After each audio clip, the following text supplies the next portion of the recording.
ಶಾಲಾ ಮಕ್ಕಳಿಗೆ ಪೂರಕ ಪೌಷ್ಟಿಕ ಆಹಾರ ವಿತರಣೆ ಮಾಡಿದ ಶಾಸಕ ಮಹೇಂದ್ರ ತಮ್ಮಣ್ಣವರ್ ರಾಯಬಾಗ್ ತಾಲೂಕಿನ ಕುಡ್ಚಿ ಪಟ್ಟಣದ ಶಾಸಕರ ಮಾದರಿ ಉರ್ದು ಶಾಲೆಯ ಆವರಣದಲ್ಲಿ ಅಜೀಂ ಪ್ರೇಮ್ಜಿ ಫೌಂಡೇಶನ್ ಮತ್ತು ಕರ್ನಾಟಕ ಸರ್ಕಾರ ಸಹಭಾಗಿತ್ವದಲ್ಲಿ 2024 ಮತ್ತು 25ನೇ ಸಾಲಿನ ಸರ್ಕಾರಿ ಹಾಗೂ ಅನುದಾನಿತ ಶಾಲಾ ಮಕ್ಕಳಿಗೆ ವಾರದ 6 ದಿನಗಳ ಪೂರಕ ಪೌಷ್ಟಿಕ ಆಹಾರ ವಿತರಣಾ ಕಾರ್ಯಕ್ರಮಕ್ಕೆ ಕುಡ್ಚಿ ಶಾಸಕ ಮಹೇಂದ್ರ ತಮ್ಮಣ್ಣವರ್, ಕುಡ್ಚಿ ಪುರಸಭೆಯ ಅಧ್ಯಕ್ಷ ಭಾಷಾಲಾಲ್ ರೋಹಿಲೆ, ಅಲಾವುದ್ದೀನ್ ರೋಹಿಲೆ ಮೊಟ್ಟೆ, ಶೇಂಗಾ ಚಿಕ್ಕಿ ಹಾಗೂ ಬಾಳೆಹಣ್ಣು ವಿತರಣೆ ಮಾಡುವ ಮೂಲಕ ಚಾಲನೆ ನೀಡಿದರು.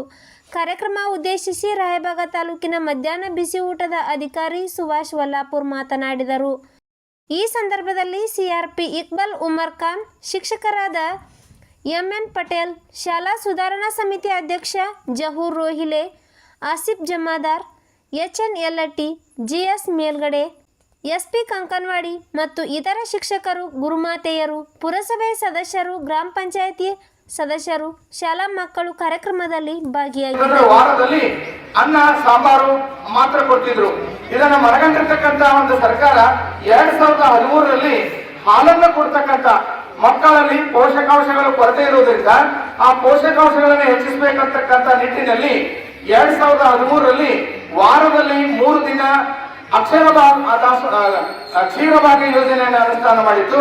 ತದನಂತರ ಇದು 3 ದಿನ ಬೇಡ 5 ದಿನ ಅಂತೇಳಿ ಅದು ಮುಂದುವರಿಸಿದ್ದು. ಹೀಗೆ ಬದಲಾಗುತ್ತಾ 2022 ಜುಲೈ ತಿಂಗಳಲ್ಲಿ ಮಕ್ಕಳಲ್ಲಿ ಪೋಷಕಾಂಶಗಳ ಕೊರತೆ ಇರುವುದರಿಂದ ತರಗತಿಗಳಲ್ಲಿ ಮಕ್ಕಳು ಹೇಳ್ತಕ್ಕಂಥ ಅಭ್ಯಾಸವನ್ನ ಅವರಿಗೆ ಸರಿಯಾಗಿ ಮನದಟ್ಟಾಗುವುದಿಲ್ಲ ಅಂತಕ್ಕಂಥ ನಿಟ್ಟಿನಲ್ಲಿ ಸದೃಢವಾಗಿರ್ತಕ್ಕಂಥ ದೇಹದಲ್ಲಿ ಸದೃಢವಾಗಿರ್ತಕ್ಕಂಥ ಮನಸ್ಸಂಶಯವುಳ್ಳಂತ ಆಹಾರವನ್ನು ಕೊಟ್ಟು ಅವರನ್ನ ಸದೃಢನಾಗಿ ಮಾಡೋಣ ಅಂತಕ್ಕಂಥ ತಿಳ್ಕೊಂಡು ಏನ್ ಮಾಡಿದ್ರು ಅಂತಂದ್ರೆ 2022 ಜುಲೈ ತಿಂಗಳಲ್ಲಿ ಅವರಿಗೆ ವಾರದಲ್ಲಿ 3 ದಿನ ಪೂರಕ ಪೌಷ್ಟಿಕ ಆಹಾರವನ್ನು ಕೊಟ್ಟಿದ್ರು. ಅದು ಜನ ಸರ್ಕಾರದ ಒಂದು ಖರ್ಚು ವೆಚ್ಚದಲ್ಲಿ. ಈಗ ನಾವು ಒಂದು ಹೆಮ್ಮೆಯಿಂದ ಹೇಳ್ಬೇಕಂತಂದ್ರೆ ಈ ವರ್ಷ ಕೇವಲದಲ್ಲಿ ಸರ್ಕಾರದಿಂದ ವಾರದಲ್ಲಿ 2 ದಿನ ಮಾತ್ರ ನಾವು ಪೂರಕ ಪೌಷ್ಟಿಕ ಆಹಾರವನ್ನು ಕೊಡ್ತಾ ಇದ್ದೀವಿ.